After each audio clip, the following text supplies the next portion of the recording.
තාරුණ්‍යයේ දැවෙන හදවත් නිවාලන අමාදහම් ස්වරය.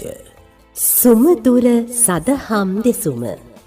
ඕපනායක අකරැල්ල ශ්‍රී සුදර්ශනාරාම විහාරස්ථාන පිම්බිමේදී නොවැම්බර් මාස 28 වනදා උදෑසන 8:30ට අචින්තිතම්පි භවති චින්තිතම්පි විනස්සති. මේ ලෝකේ කවදාවත් හිතන දේ වෙන්නේ නැහැ. වෙන දේ හිතා ගන්නත් බෑ.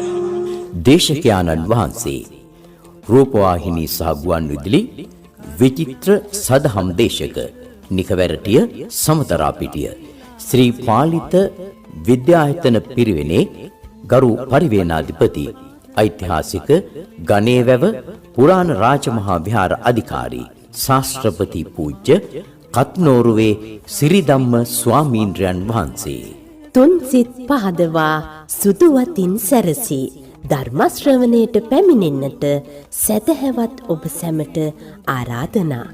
නොවැම්බර් 28 වනදා උදෑසන 8:30ට ඕපනායක අකරැල්ල ශ්‍රී සුදර්ශනාරාම පුණ්‍ය භූමියට.